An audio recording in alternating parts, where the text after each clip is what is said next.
Recently replaced truck. Okay. My old truck got old and outdated, and it was time for a new one. And an opportunity came up, and I sold my truck that I had for much more than I expected to get for it. So I took the opportunity, took the money, let the truck go. And then I was like, okay, well, now my lifestyle requires me to have a truck, so I got to find another one quickly. Yeah. So I started shopping. I got everything else, all the research done. I set my criteria. I knew what I needed to have and what I could live without, and I knew everything for the truck that I was going to be buying. And then I started shopping. And I started finding trucks that met that criteria, and I started contacting people. One in particular, it was a truck out in El Paso. So I went out there and I met with the. Is this a dealership, a person you found online? I thought it was a person, but it was actually. It was a. Okay, well, hold on. This isn't a simple car question. fished? No. So it was. I was Someone talking to an car-fished you, individual, but it turned out to be a car lot. But it was a very small car lot. That's car fished. I'm talking like they had maybe 12 cars on the lot. Excuse me. Their business also. This is like a small dealership. Their business also dealt with collision repair. So you can see where this is going. You got car fished. No, hold on. You thought you're No, I didn't buy that truck though. All right. So I get there because and you realized you're being car fished and you backed out. The truck from photos and from description and from communication online via messenger with the owner, who didn't speak much English, and I don't speak much Spanish. I'm okay. So I communicated with this person. I said, hey, I'm coming down to check out this truck. So I get out there, I look at the truck. The truck's gorgeous. It meets all of my criteria. I start going through it, and I start combing that thing like I would normally do with something that's that big of a purchase. So I go through it, and I start noticing signs on this truck in various ways of prior collision. So I'm like, okay, this truck isn't exactly what it seemed to be in the beginning. Mm-hmm. So I started asking questions. It's like, hey, truck looks great. It's beautiful. It has all the things that I need out of a truck. But can I ask you a question? So that panel, and that panel right there all have a certain type of mark on it that indicates that it's been replaced. Because I do this for a living and I know what to look for. So they're like, oh, no, it's a clean title. I was like, well, I understand it's a clean title, and I heard you when you said it the first time. But why is that replaced, and why is that replaced, and why is that replaced? Is there a story behind it? Was the truck hit in the front? Oh, I don't know. And it's like, hey, look. And they knew. Yeah. And I later found that out. But at the time, I was like, hey, I told myself, I was like, okay, if they give me a story behind this, these signs that I'm noticing, then I'll listen to it and I'll make my. So if he had been honest, you would have been more likely. If he would have been honest with me, it? like, yeah, dude, like some guy like crazy like ran into a train. Well, maybe but it barely touched it. Like, and then I would have been like, cool, that actually lines up. But he was lying to me. And I caught him in a lie. And I said, hey, just tell me what happened. It doesn't mean I'm not going to buy your truck from you. I just want to know what happened to the truck. Yeah. And he just continued to like push me. And I was like, so you pretty much gave him an opportunity to earn like, your business. Hey, I appreciate your time. Let me go talk to my lady. I'll come back and talk to you. And I left, and that was one of many vehicles that I had checked out. But yeah, nevertheless, I asked for I asked questions. I knew what to look for, mm-hmm. and they bullshitted me. And because of that, I couldn't trust them. How do you know they bullshitted you? Maybe this salesman didn't know that the car was messed up. Because he didn't even. It's not that he told me a lie. It's that he couldn't give me a straight answer. He was. It was not the. It's not what he said. It was the way he said it. It was. He was scared because you were asking about something he knew nothing about, and so he was like, "No, it's fine." No, these people were older. They knew what they were talking about. Yeah. They were just trying to hide something from somebody that was going to buy it from them. Dude, I've lied to customers because I didn't know. Not because I knew and was hiding. But did they sniff it out on you? They're like, hey, dude, I know my shit, and you bullshitted me right now. Some of them did. I guess my point is that this person may not have known, and then when you asked him, he realized, which is intimidating, oh, shit, this person knows more about cars than I do. I don't know what to do right now. As opposed to someone going, this car is damage to it, but I'm going to pretend like it doesn't. I think those are two different kinds of people. Do you think he was intentionally trying to screw you over, or realized he may not know and you might know? No, he was trying to find somebody that was... easy, did he have like a easy sleazy to play feeling? For Is that what it was? Yeah. They seem like, honestly, those particular people, I can't say that I hated them because I didn't. I don't think that they were the best at, telling me what happened with this vehicle and giving me the answers that I needed. Mm-hmm. But I don't think they were bad people. I think that they were just looking for somebody Just car that salesman. just wanted to. The truck was a great truck. I'm sure that whoever has it now is it's doing its job and it's being a good truck. Yeah. But my problem with it was I asked you a question. I need a straight answer. You have a straight answer to give me, but you didn't give it to me. You avoided it because you got caught up in the fact that, oh, this person knows more than the average person in this matter. So what I did there was I said, hey, thank you. Have a nice day. I will be contacting you real soon. I need to make a decision.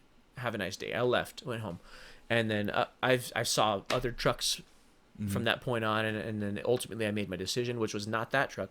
But the bottom line is, when you're talking to somebody, and they're talking about whatever topic it is, you can sniff bullshit. It's like a human instinct, I think. When somebody's like, hey, brother, like, I know you're going through shit, going through the system, but I've been there, brother. You know, it's like, okay, dude. I don't For know whatever if these reason, people I are consider bullshitting. No, I think they maybe just have a different path, or they just are uneducated on the way things are. I think sometimes maybe what we consider bullshit is someone that's refusing to admit they don't know, right? And somebody that's not being transparent 100%. yes, but I think there's a difference. So, to me, not being transparent means I know the info, but I'm not going to let you know. There's that, and then there's the person that says, I don't know. I know I don't know, but I'm going to pretend like I do. And I think those are different people. One person's a little more innocent. They're just fake it till you make it. Yep. One person's intentionally trying to deceive you. That's my only point. The person who's intentionally trying to deceive you there's no place in the world for that. I mean, there is because it exists, but that kind of upsets me. But the person that doesn't know and pretends like he does, there's a sense of respect in that. Like, hey, I'm not saying that it's great, right? But the person that doesn't know and pretends to know, I respect that you didn't just sit there and freeze up. I respect that you didn't just cop out and say, I can't do this. You said, like, hey, I'm going to fake it or pretend, which you also shouldn't do. But there's a little bit more respect in that than the person that's trying to screw you over because they know this car is going to break down the moment you leave. And as someone who sold cars, I know both those people. And I think they get classified as the same person, but they're not. There's the new guy or newish person that doesn't know, and there's the seasoned guy that knows but is deceiving you. Yeah, but there's a motivation behind both types, though. Because they want money. What's the hate about that, man? I want some money too. But we all want to do it the right way. But so the bottom line, right, of everything that you're saying, and I found this through sales as well, and through just things in life, is you do want to be honest. And you'll find that a lot of time, you will lose some sales, by the way. You will lose some friends. You'll lose some audiences, whatever it is.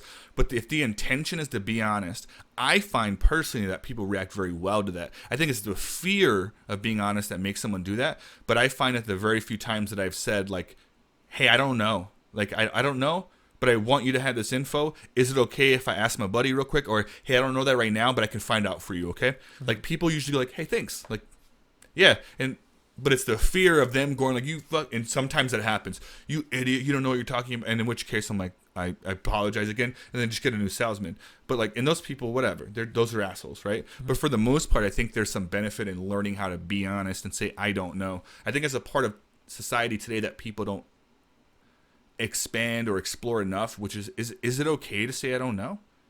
Of course. I think it is, but people don't really understand that, huh? They always think they need to know the thing, and it's like, just say you don't know. Dude, I'm going through that. I'm on the other end right now. So in what way? Well, I'm dealing with a personal little side project outside of my day job, and it requires me to be the salesman in this scenario. So instead of being the guy buying a truck, I'm the guy selling a vehicle, and I don't know. I know a lot about cars. Like, that's my thing. I love cars. I'm all into it. Yeah. But in this particular situation, I don't know anything about this car. Not like I know other vehicles. Mm. So, and I've been approached with stuff like, hey, question. And it comes out. I'm like, don't have any idea, but give me 5 seconds. I will be right back with you. Let me find out. And I've had to do that. And I've done that recently. And I've gotten to a point where I'm like, maybe I should just lie about this, because, and this is fucking funny because this is like exactly what I despise about somebody that I'm trying to buy from. Mm-hmm. Like, don't lie to me. Just tell me straight up what I need to hear. Not what I need to hear, but what the truth is. Just what's going to be helpful. Tell me what it is. Yeah. I'll ask a question. You give me the straight answer. And I've gotten to a point where I'm like, well, this information isn't necessarily going to make or break a deal. So I'll just give them something, you know? And then I've got to a point in the beginning, my current potential customer kind of sniffed out a little bit of that. It was something super insignificant, but I noticed that he knew. That you didn't know. No, I noticed that he knew that I had kept something from him. It was such a small, minor detail, but the fact that I noticed it, I'm like, oh, he caught that. He knows. So at that point on, I was like, you know what? I've been in this situation on the other end. I'm not doing that to this person. So I kept it straight with him. He was like, hey, I saw on that photo that you sent me that there was a blemish. What's up? I'm like, well, let me find out. I don't know anything about that. Maybe it's like factory that way, or maybe there's some damage there, but let me find out. And for that reason, from then on, I was like, I'm not going to bullshit this guy, because this guy knows, and I could tell he knows.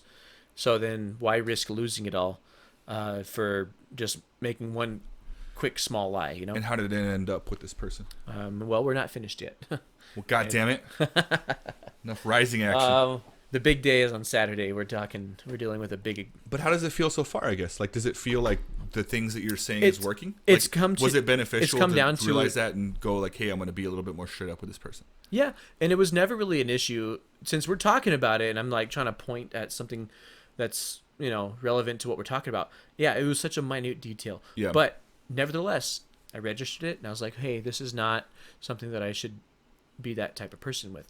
So I told him, I was like, I don't know shit about this, but let me find out for you. And I've been able to give him all the answers that he's been requesting. And we're talking, this is like it's a car deal, by the way. It's a car. And it's an exotic car. And it's one of those type of cars that we're not going to find a buyer in our local town. This is a type of car that you need to be able to expand yourself to nationwide or whatever. Anyway, my customer is traveling to come see this car. I've had to paint an accurate photo of what this car is like. That way he knows that he's not taking a trip for nothing. Out of city or out of state? Out of state. He's coming from the East Coast. Cool. So anyway, after just under a month of communicating, it's time to meet up. So everything's all lined up. This person expects complete transparency. He's had this situation happen before. He went to go see a car that he was expecting this, but when he gets there, it was this. It's like, okay, I'm not doing that again easily. So expect me to answer or ask a bunch of really specific questions, and I expect straight answers. And that's what I gave him.